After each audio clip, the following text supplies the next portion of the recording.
What is going on, guys? Welcome back to Wildcat Cave. Decisions have been made, and we're still desperately waiting on some sort of good news to come from the Kentucky basketball program. Chris Livingston and Oscar Tshiebwe have both officially declared for the NBA draft. Antonio Reeves has decided to return to college, but that doesn't mean he's returning to Kentucky. What does Kentucky have to do to keep him, and what can we expect in the transfer portal? Let's find out.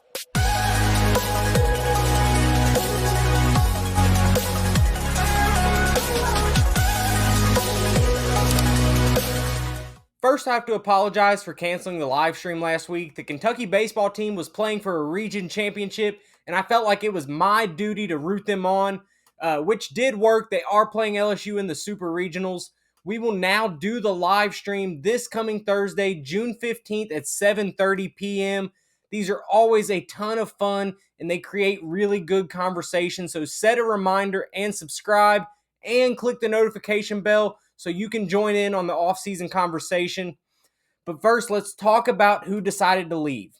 First off, there's Chris Livingston. I think there was no part of Livingston or his people that ever considered returning to Kentucky. It kind of seems like they would tell anyone who asks what they didn't enjoy about their time at UK. It came out early last season that Cal had Chris Livingston watching Jamal Murray film because Chris's people believe that he's an NBA 2, while every single UK fan I saw was just begging Cal to play him at the 4. It seemed like Cal was kind of split the difference and just settled on playing him at the 3, which I don't think did Chris, honestly, any favors. I think Chris did fine in the NIL space, but maybe not as much as clutch and he had expected, and that, coupled with his role and importance, led them to more or less force Chris out of Lexington and into the NBA. I obviously don't know this as a fact, but to me, and from what I've heard and read, it seems like Clutch and maybe even Chris believed that he should have had a more significant role on the team and gotten more shots. I liked what he brought to the table, but in my opinion, until very late in the season, Chris was probably our 5th best player. Sometimes these high-level freshmen believe that they're a player that they just aren't, and the type of people around them hype them up to a point that is almost impossible for that kid to live up to. And when that happens, it's hard to be happy at a place, and you look for reasons to leave, which he ultimately did. I have yet to see a mock draft with Livingston listed as a for-sure pick, and with that being the case, I find it odd that he was just so set on going to the NBA. NIL was made for players specifically like Chris Livingston. He had an okay first season and is not an NBA draft pick just yet, but with one more year, he could play himself into a lottery pick, and the NIL is supposed to help people like him be financially stable until that next year. And I know that LeBron owns Clutch and has more pull than anybody else in the NBA. But is it really enough for a kid who isn't really on any NBA draft expert's radar? I don't know. I hope he does great, but it seems like either he needs better self-awareness or better people around him. Next, of course, is Oscar. I would selfishly have loved to have had Oscar return, but I think we can all objectively look at the situation and agree that it's best for Oscar that he turns pro now. I think his draft stock is higher than Chris Livingston's, but probably still not a first rounder, but I do think a team will sign him, and it just makes sense that it is time for Oscar to go. What more could he do next season that could improve his draft stock? He's already set rebounding record after rebounding record.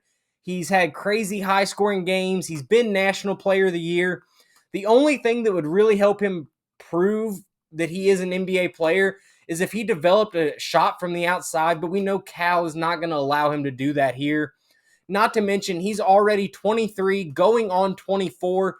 Most NBA teams don't really love the idea of drafting someone that old anyway, especially when they may be somewhat limited of a player like Oscar is.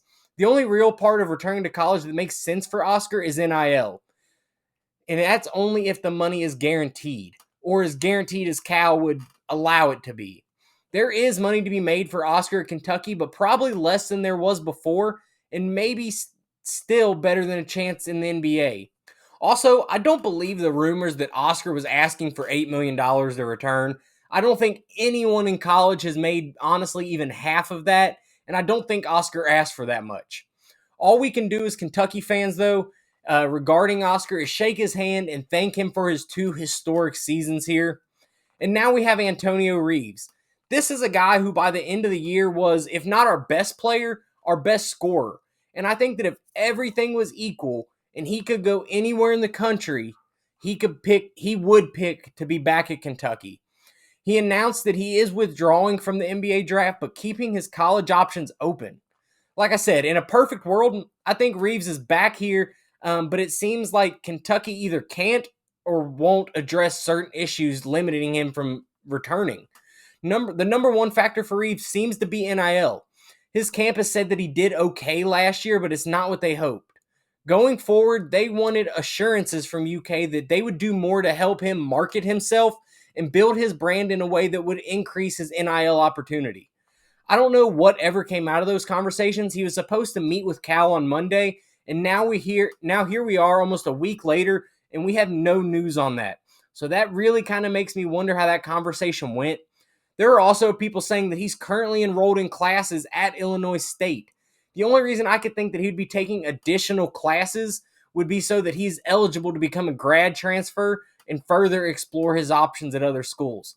As it sits right now, he is not eligible because he doesn't have the credits to graduate. Kyle Tucker also said that he may not have the grades to transfer, so UK may luck into keeping him whether he wants to be here or not. But the fact that he's even considering leaving is concerning. He should have been the first guy Cal locked up after the season. Reeves also has concerns about his role next year. He doesn't want to be another Kellen Grady who's told to go stand in his corner and shoot threes. And honestly, he shouldn't have to. He showed last year that he can score in a lot of different ways. And if there's one aspect of this incoming class that's lacking, it's elite outside shooting, and Reeves can be that guy. But you have to allow him to produce in other ways as well. To me, all of this is just indicative of a larger problem with the program. Why have we seen basically every single player from last year's team leave? Calipari is normally a guy that can handpick who he wants, but has now missed on literally every single player he's went after. Reeves could take summer classes at UK, but he chooses Illinois State. It seems like he doesn't even want to be on campus, and maybe we'll never know, but there has to be more going on behind the scenes than we can even begin to imagine. In order to keep Reeves, I think UK is going to have to make some really strong pitches on what they plan to do in order to market him and increase his NIL money, as well as make him feel comfortable that he's not just going to be lost in the shuffle of all this incoming talent, and he will be a key player next season. On top of that, I think they really honestly need to figure out the cultural issue right now, and they got to fix that in a hurry. Reeves wants to be here, and we cannot afford to lose him. So now we're pretty deep into June, and we don't have a complete roster, and the transfer portal is getting thinner and thinner. Kentucky has picked up some steam with some other freshmen, however, most notably Joey Hart, who was supposed to announce his decision a few days ago. He pulled a Hunter Dickinson and basically announced that he would announce Monday. And it seems like all indications are still that Kentucky is his choice. Hart is a 6'4", 3-star guard from Indiana. He's known as an outside shooter, which in my opinion you can never have enough of, but I wonder how good he truly is. I don't have a problem adding 3 stars for depth. I don't think he really fixes anything, though. He's a great piece to have, but not an essential piece to the team. Next is another freshman named Jordan Burks. He's 6'7" forward, which is a position of need for the Cats next year with Chris Livingston leaving. Like Hart, he is a 3-star. I've heard good things about this kid's game, but some believe he is underranked, which is always a good sign. But again, I think he's a good piece, but not really a game changer.